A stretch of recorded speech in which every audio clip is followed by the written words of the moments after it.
So yan mga kamaestro, meron tayong ginawa ngayon na Kia.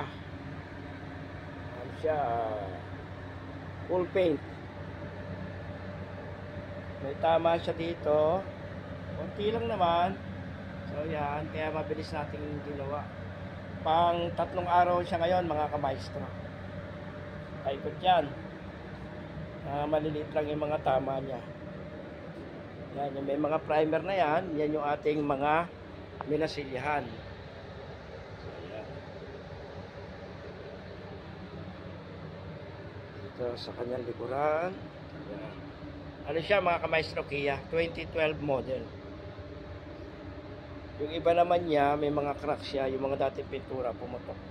Nagkaroon siya ng crack, pinong crack. Kaya ang ginawa ng yung kamaestro ay nilihan natin siya ng sagad. Then after nun, nagmasilya tayo. So yan.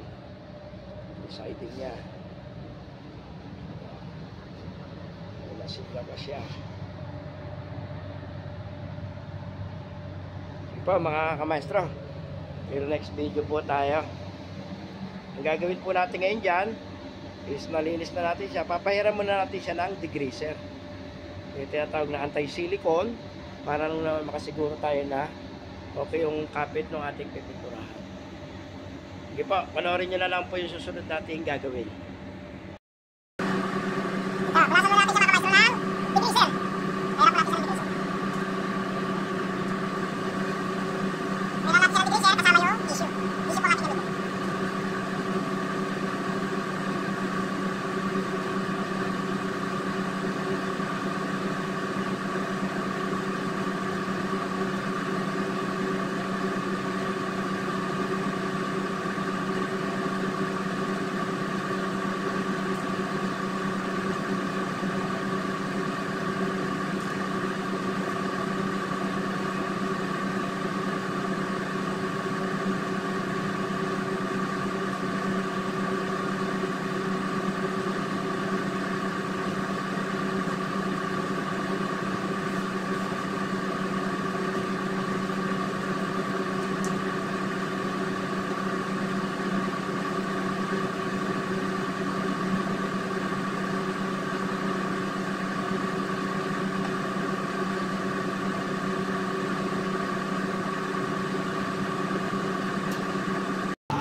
After natin siya mapunasan ng degreaser, yung anti-silicone, punasan naman natin siya ngayon ng taklot.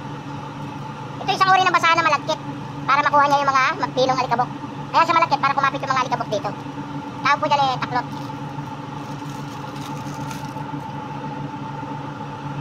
Ano siya, sticky oh. Malagkit siya.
Ngayon mga kamaestro, ako po'y magbahagi lamang sa inyo ng konting kaalaman.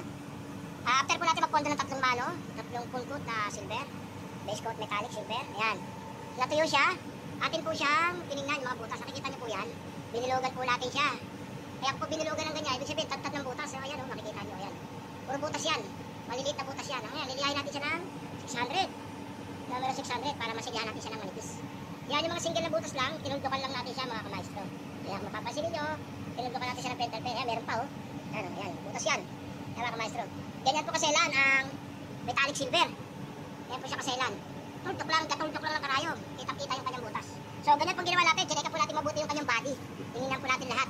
Ayan, tinuldukan ko po yung mga single na butas. Ayan, kung mapapansin niyo. Ayan. Mamasilyahan po natin siya ng manipis mga kamaestro. Kasi oh, pag natapkot na yan, kitang-kita na lalo yan. Magre-reklamo yung may-ari niya pag nakita. Sige po, sana po meron kayong natutunan sa ating konting kaalaman. Sige po, next video po tayo mga kamaestro. So, ayan po mga kamaestro. Patapos na naman tayo ng ating project. Finish project na naman po tayo. Ayan, wet look. Shadow. After natin siya mapondohan mga kamaestro, pinakita ko nga sa inyo yung may mga butas pa siya. Mga pinhole. Minasilyahan natin. After natin mamasilyahan, lilihan natin ang numero 600. Pwede rin ako numero 500. 400. Basta gamit. Basta gamit na siya or luma na gano'n. Pero kung wala no, 600. Tapos ispatan po natin siya bago natin siya i-full paint. Ispatan muna natin siyempre yung mga minasilyahan na niliha. Pagka-ispat noon, saka natin siya i-full paint. Yan. Pinulpint ulit natin siya ng dalawang mano. After natin maispatan yung minasilyahan na stone chips. So yan, yan po yung ating finish product mga kamaestro. So yan. Naglalaway na sa kintab. Okay. Ito mga kamaestro, sana po inyong naibigan yung ating konting kaalaman sa video tutorial natin. Sana po, kung nyo po naibigan, paki-subscribe lamang po, paki-like, at pwede rin po kayo magtanong or mag-comment sa comment below section. Sige po, next video po tayo mga kamaestro. God bless all po. Thank you sa lahat.